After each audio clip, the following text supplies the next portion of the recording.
Bonjour, la semaine prochaine je vais chercher une bonne quantité de bois et je vais avoir besoin de le refendre sur la scie à ruban.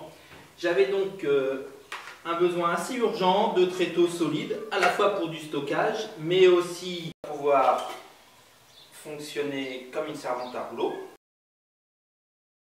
Il faut que ce soit stable, bon ici c'est solide. Il faut que ce soit réglable en hauteur parce que là si je suis au niveau de la scie à ruban, là je vais pouvoir être de niveau avec la combi ou de niveau à peu près intermédiaire avec l'établi. Voilà, très facilement.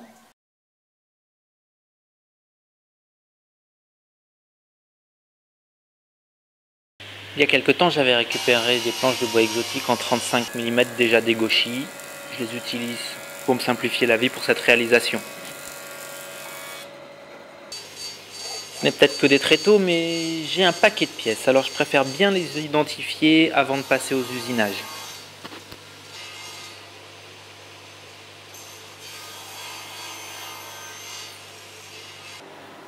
Tous les assemblages sont de type tenon mortaise. Les premiers sont ceux des pieds fixes. Je les réalise simplement à la toupie en utilisant le presseur du chariot.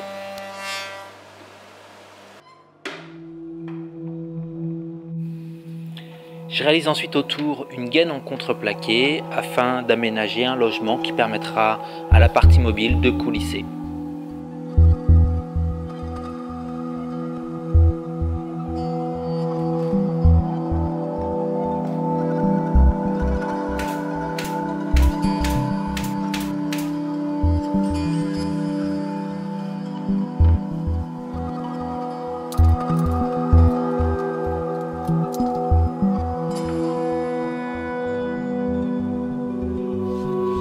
La réalisation des tenons des jambes de force a été un peu plus délicate. Le bras de mon presseur est trop court. J'ai donc dû fixer avec celui-ci mon martyr et fixer sur le martyr une sauterelle. Mais ça m'a forcé à retirer mon capot de protection, alors c'est pas forcément un exemple à suivre. Pour rendre mes tenons carrés, j'ai fabriqué un chariot à l'américaine que j'ai installé sur le chariot ras de lame de ma scie. J'ai glissé une petite cale dans le premier trait de scie afin d'être sûr d'être parfaitement aligné.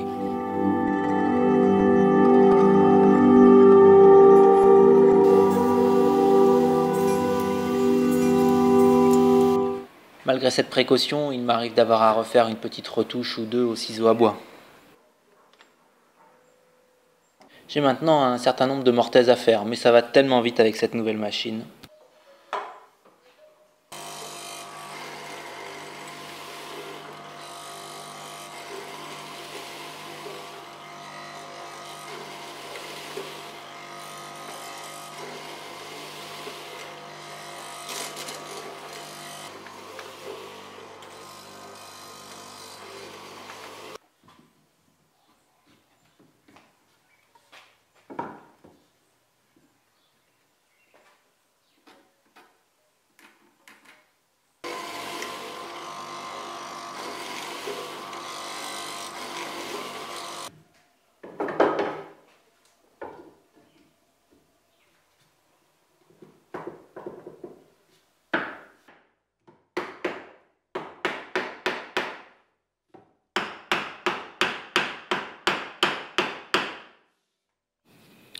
Les premiers assemblages à blanc sont bien passés, je peux maintenant passer à la réalisation de la traverse.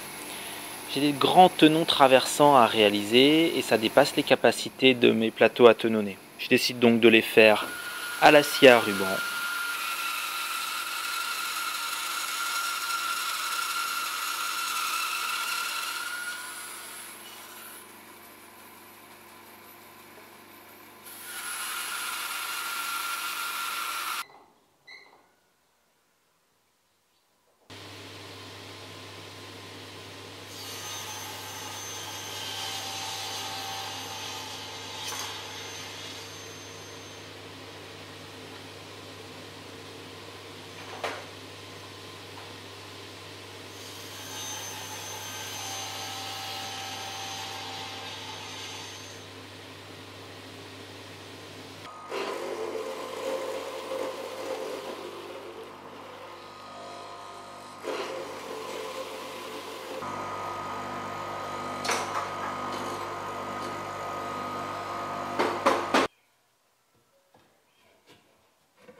Le moindre petit faux angle sur ce tenon a des répercussions sur l'alignement des montants.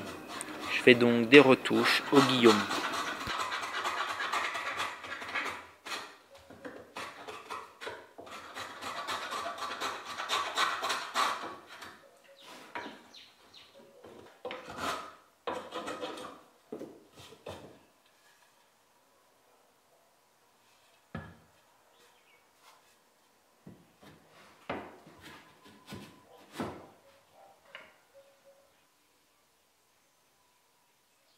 Ok.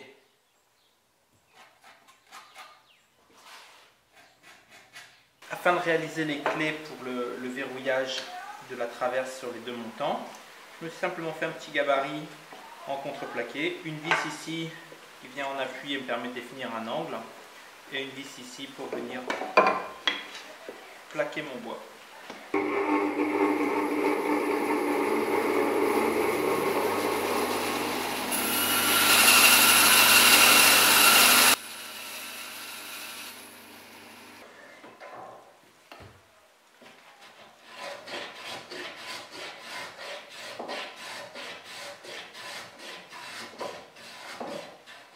Donc devoir faire un trou légèrement incliné. J'ai fait dessous un calage avec les coins, ce qui me permet d'être sûr d'avoir un trou ayant la bonne inclinaison. Maintenant que tous mes bois sont préparés, je peux faire la finition, ponçage et arrondi des angles.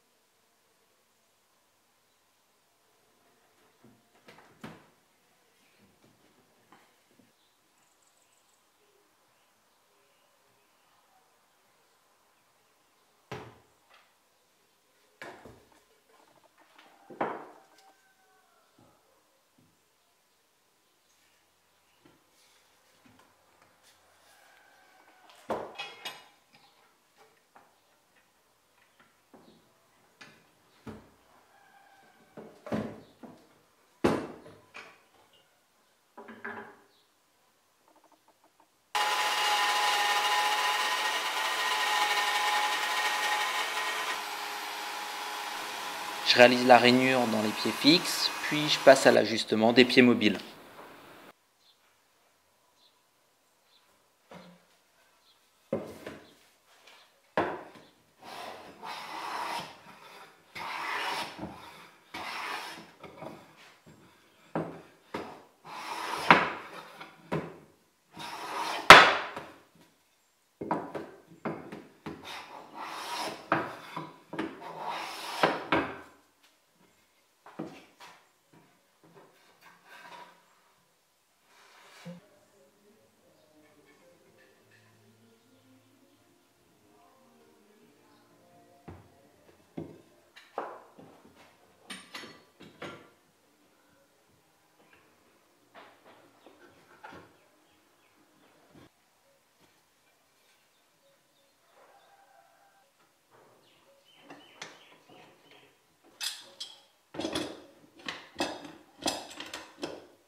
Je vise simplement la partie supérieure.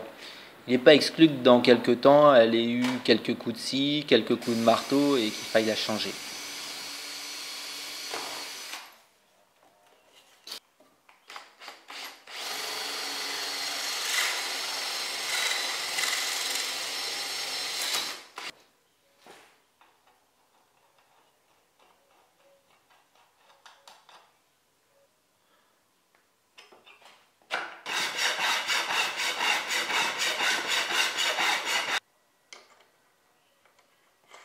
Dans un premier temps, j'avais pensé faire 2 pieds ajustables pour compenser d'éventuels faux niveaux dans l'atelier. Mais après quelques essais, ça ne s'est pas avéré nécessaire. J'ai donc simplement collé aux 4 coins une cale en liège.